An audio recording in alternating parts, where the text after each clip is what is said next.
Hey everyone, what up? Mad Kaiser here, and welcome back to my channel. And actually, welcome to part 2 of a collab I'm working with my good friend Stardust Nobody, who you should check his channel soon, especially because he's got part 1 out. And what does part 2 of this mean? This is a video that is known as the top 20 cards we want to see in Battles of Legend Relentless Revenge to be reprinted. And I got a good friend on my side with me now, the V-Blade himself. So introduce yourself, friend. Hey guys, B-Blade here. I'm honored to join Kaiser today in this discussion. And I'm really excited for this set, and I can't wait to share my thoughts with you guys. Yep, well, I'm glad to have you here. But now, let's not waste any more time here.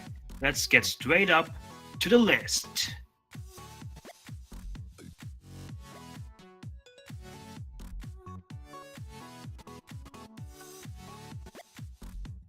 The number 5 pick I have on my list is El Shadol Window. For those of you guys who know me, I have a thing for El Shadol Window. Well, actually, no. For Tamer Window, but Shadol Window needs a reprint because of these reasons. Firstly, she's had recent relevance in Shadol Dinos. Even though that deck isn't the best right now, it's still a pretty good deck. Secondly, it hasn't had a reprint since 2015 and is right now demanding a price tag of about $12.50 US. And I need a page for my window binder, guys. I need it bad. So for those reasons, Window is my number 5 pick. Kicking off this list, we have my number 5 pick, which is Raid Raptor Ultimate Falcon. Ah yes, the Raid Raptor version of Towers, unaffected by other cards' effects, with a huge 3500 body, and a punching effect of making opponent's monsters lose by 1000. So yeah, the reason why I picked this mainly because on how powerful this card was, especially for like the rogue decks. And the last print we got was back in 2016 with Shining Victories, and it did not even appear in the Mega Teams. Especially since this card only costs like around $2 and has a very low rarity. But it's become a little bit more popular, especially with the trap card Waking the Dragon. So I think that Ultimate Falcon should be reprinted, mainly because thanks to Waking the Dragon.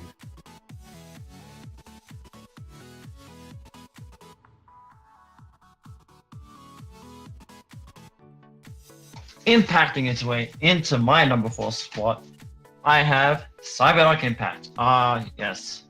The card that's named after the worst Yu-Gi-Oh set in history, dear my players. However, the reasoning for this card on my list is that it has not had a reprint since 2011. Can you believe that? 2011. And its initial printing in Tactical Evolution is demanding an outrageous price of $55 US, while the dual terminal version demands a price of about 26.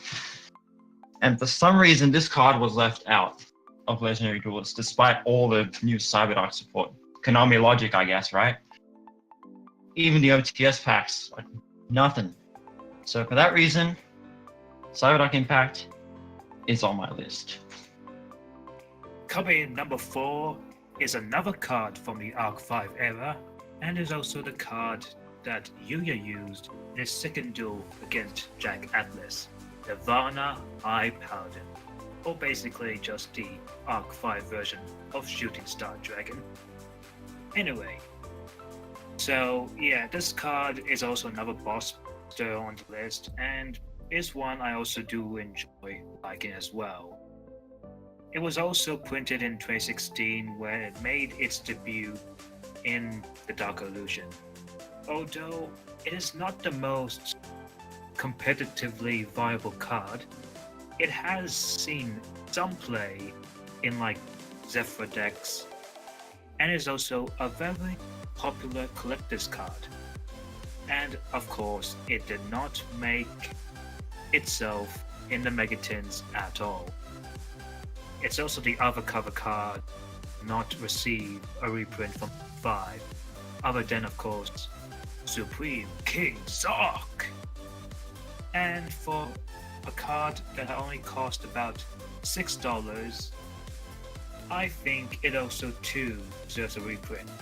And plus, this card makes me really high. Now, but apart from that, Nirvana High Paladin deserves to be reprinted as well, because I absolutely enjoyed the card.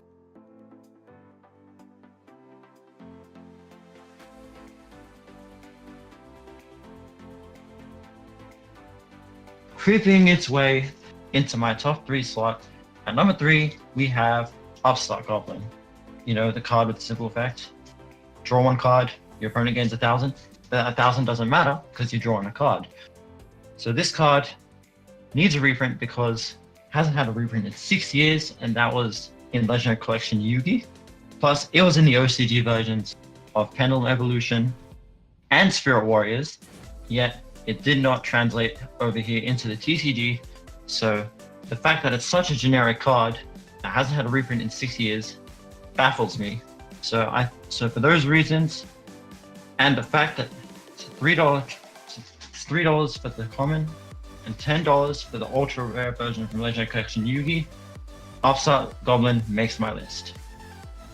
And burning all the way to the number 3 spot is Dark Strike Fighter, of course.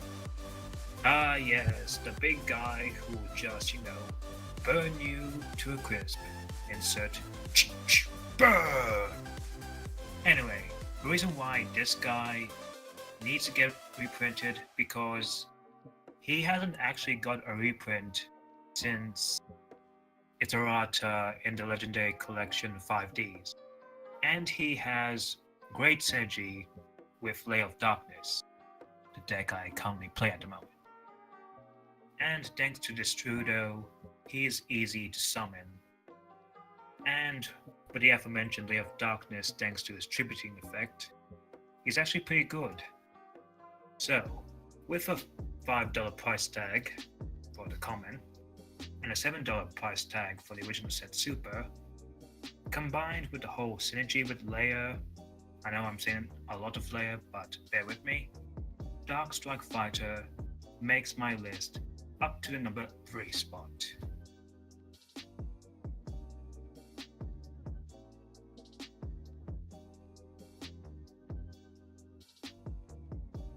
My number 2 pick, I have 俺のプライド、そして俺の魂、Red Eyes Black Dragon.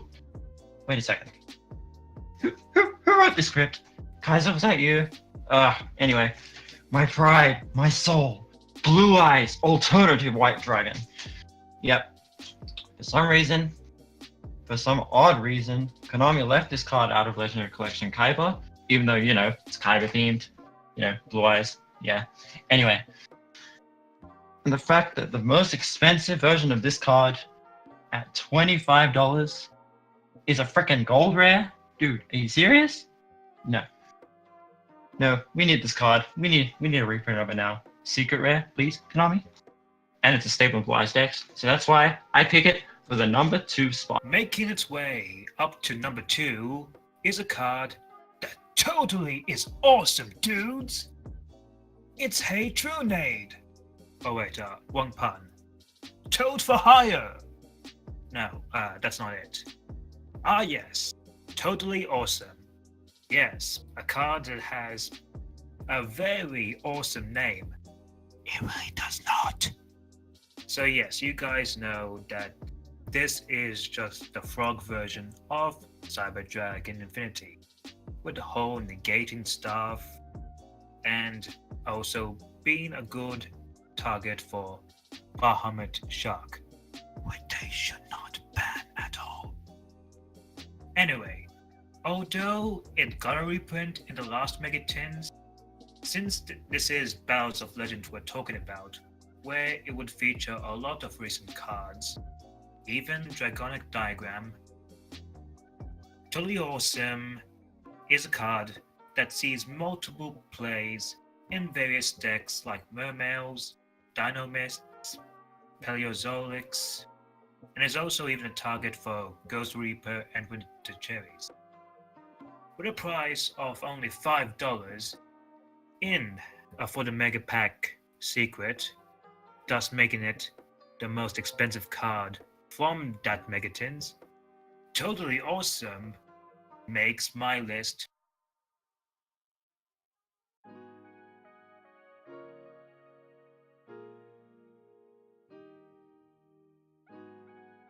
Soaring its way right up into my number one slot for reprints in Battles Legend Knights Relentless Revenge. I have a card that hasn't been reprinted in so long, actually hasn't been reprinted at all. It's a card that was first released in Strike of Neos back in 2007. I have Aeneas. Oh boy, where do I start with this card? Well, first of all, it would only be fitting since we have upcoming Neo support in Cybernetic Horizon, as well as the 2018 Megatins. And Neos isn't the most competitive deck by any means, but you know, it'll be nice to have, and I want to make the deck work in the future, so I hope the future support is good. And who knows, maybe this card can become good with the new support. And the fact that this card is demanding what, like $30 at least? Crazy, dude, crazy. Anyway, that's my number one pick. So, we're finally here. And my number one would have to be Gagaga Cowboy. Oh yes, Gagaga Cowboy himself. Cowboy for the game, everyone? But seriously, reason why he, out of all the cards I picked on, should be at least reprinted, mainly because thanks to the new rules, he is easy to just, burn you to win games. And he's also been printed in rare, gold, super, and ultimate. And he was also a popular card from the Zexal era. While he only had like a $2 price tag, which is very cheap, I know, but having a nice foil, not gold or super, would be appreciated, I think. Anyway guys, that is our list for the cards we think should be reprinted in Battles of Legend Relentless Revenge. And honestly, thank you, the V-Blade, for joining in this video. I'm honestly honored. Oh, no worries, man. It was a pleasure to be here and share my thoughts with everyone. Yep, and also want to give a big shout out to Stardust Nobody for letting me being a part of this collab. So if you want to check him out, just go to his YouTube channel. I'll put it in the link in the description below. And also follow the V-Blade on Twitter. I'll also put that in the link in the description below. Anyway guys, thank you guys so much for watching. So punch that like button, drop down a comment, and kick that subscribe button if you're new. And I'll see you guys in the next video. Mad Kaiser out.